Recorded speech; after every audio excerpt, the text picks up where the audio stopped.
Somewhere in a stone room in Rome, chained by the wrist to a Roman soldier, a broke, tired, worn-down preacher named Paul picked up a pen. He had no house, no income, no guarantee he'd be alive by next spring. And out of that chained hand came 7 words that, 2,000 years later, sit on more gym walls, more wedding bands, and more forearms than almost any sentence ever put on paper. I can do all things through Christ who strengthens me. Here's the part almost nobody tells you. Nearly everybody who quotes this verse, tattoos this verse, or sets it as their phone wallpaper, uses it to talk about winning, scoring the touchdown, closing the deal, beating the diagnosis. But the man who wrote it wasn't bragging about a win at all. He wrote it while he had lost everything. And once you understand what he actually meant, this verse stops being a slogan on a coffee mug and turns into one of the most honest, most useful sentences in the whole Bible. Let's back up and get the full picture.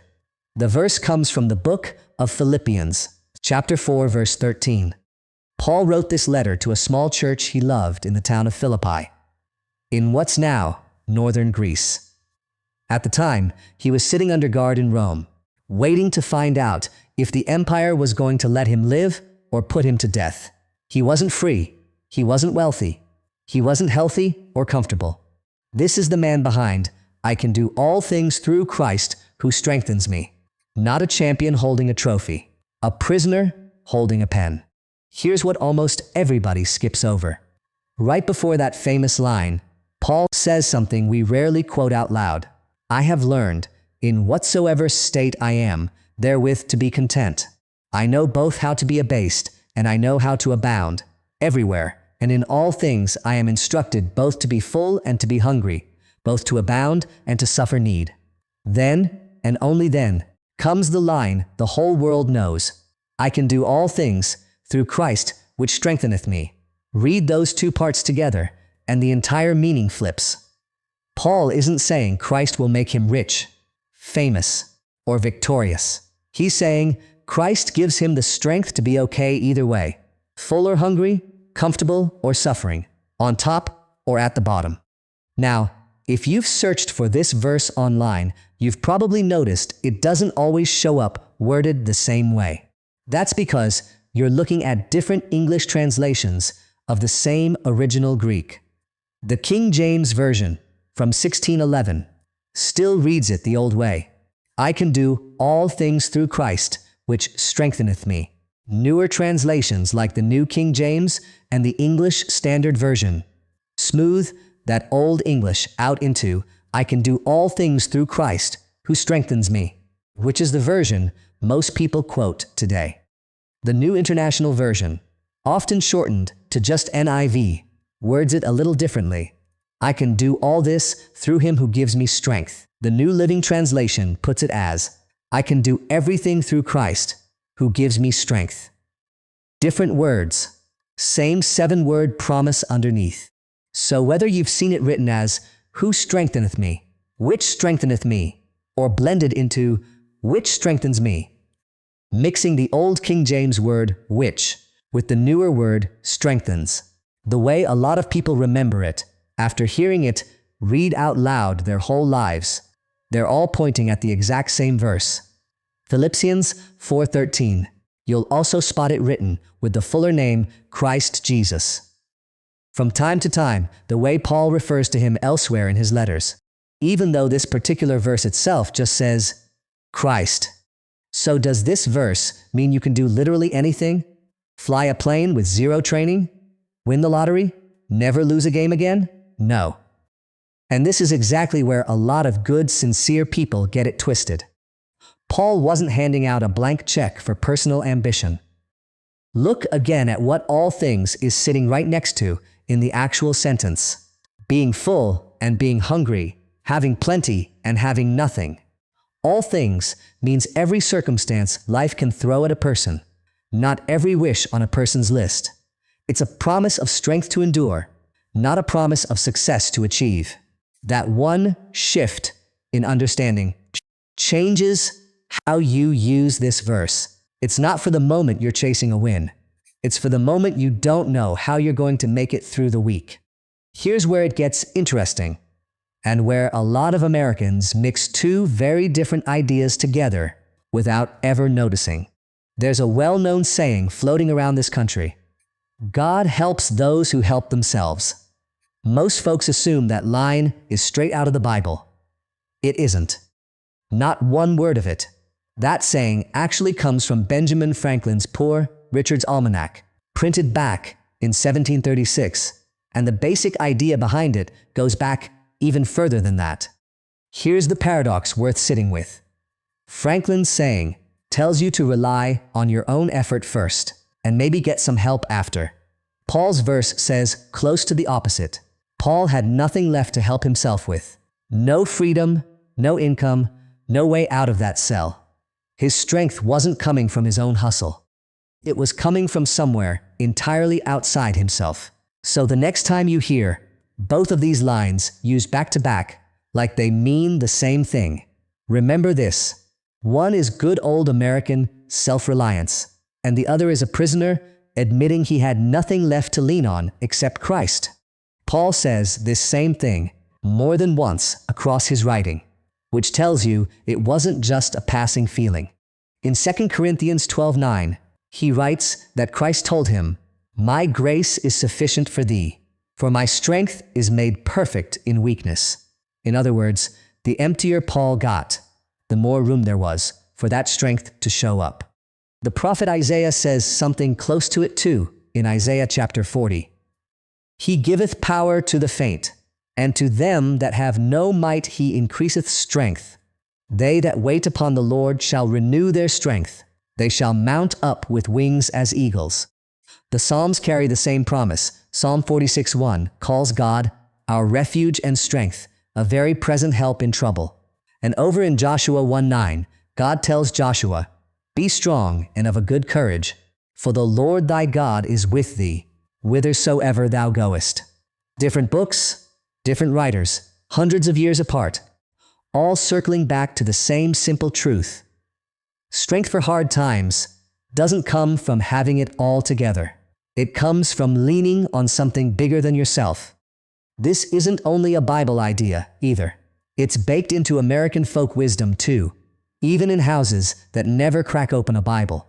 Grandmothers across this country have stitched "this too shall pass" onto pillows for generations, a saying older than the nation itself, but one that took deep root in American kitchens, farmhouses, and front porches. Old coaches and old preachers alike have leaned on "when the going gets tough, the tough get going" for the better part of a century. Every cloud has a silver lining, gets said in small towns from Ohio to Oklahoma anytime a crop fails or a job falls through. All of these sayings are reaching for the same hope Paul had, that hard seasons don't last forever, and there's strength waiting on the other side of them.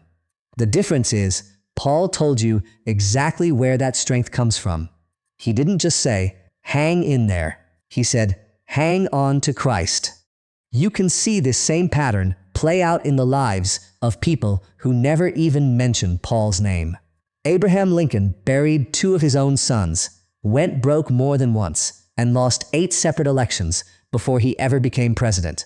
He once said, "I am not bound to win, but I am bound to be true." That's a man who understood that real strength has nothing to do with whether you're currently winning. Helen Keller, blind and deaf since she was a baby, spent her whole life writing about a similar idea that, yes, the world is full of suffering, but every bit of that suffering comes paired with the human ability to rise above it. Neither one of them was quoting scripture in that moment, but both of them were living out the exact same truth Paul discovered inside a Roman prison cell. Modern research backs this up too, even from people studying it from a purely scientific angle, no religion involved at all. Dr. named Viktor Frankl survived years inside Nazi concentration camps and afterward wrote a book called Man's Search for Meaning. He noticed something over and over again. The prisoners who survived the longest weren't always the strongest or the healthiest. They were the ones who held on to a sense of purpose bigger than their own suffering. Decades later, a psychologist named Angela Duckworth ran study after study out of the University of Pennsylvania and found the same basic pattern in ordinary people: students, salespeople, soldiers, teachers. The ones who made it through the long haul weren't the most talented in the room. They were the ones with what she called grit, a mix of passion and staying power that outlasted every setback. Different century, different setting, same discovery Paul already knew from inside a jail cell. Real strength shows up in the middle of the struggle, not before it. That's probably why this 7-word verse ends up absolutely everywhere. It's tattooed across wrists, ribs, and shoulder blades. It's the wallpaper on a teenager's phone before a big game and on a grandmother's phone before a chemo appointment. It's cross-stitched over farmhouse sinks in the Midwest and taped to bathroom mirrors in small Texas towns. A Marine reads it before deployment. A single dad, working 2 jobs in Ohio, mutters it under his breath while loading the truck at 5 in the morning. Folks in recovery meetings repeat it to get through one more day sober. A farmer in Nebraska says it out loud, watching a drought take half his crop, choosing to plant again anyway. A mother sits by a hospital bed and whispers it over her daughter, praying she can do all things through Christ who strengthens her. A coach texts it to a nervous player before the state championship. You can do all things through Christ who strengthens you. Same 7 words, passed from one tired, hopeful heart to another.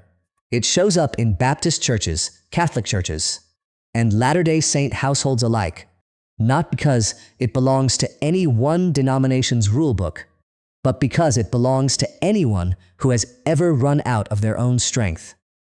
You'll also hear it stretched just a little into "we can do all things through Christ who strengthens us," used by sports teams before kickoff or churches, rallying together as one body. That's not the exact original wording.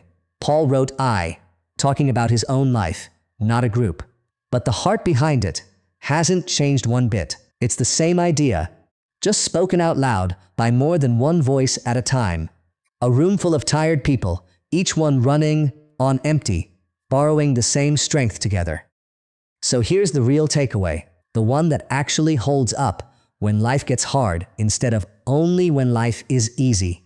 This verse was never a promise that you'll win every game, land every job, or get everything you're praying for. It's a promise that whatever state you're in right now, full or empty, strong or worn out, celebrating or grieving, there is strength available that isn't your own. A man in chains figured that out before he figured out almost anything else. Whatever you're carrying today, you're not carrying it under your own power. That's the whole verse, boiled down to one sentence a prisoner wrote almost 2,000 years ago, and it still holds up today, word for word, exactly the way he left it. If this gave you something to hold on to, that's really the whole point of putting it into words. Read Philippians 4:13 again tonight, out loud if you can, and let it sit with you the way it sat with a man who had absolutely nothing left but a pen, a chain, and enough strength for one more day.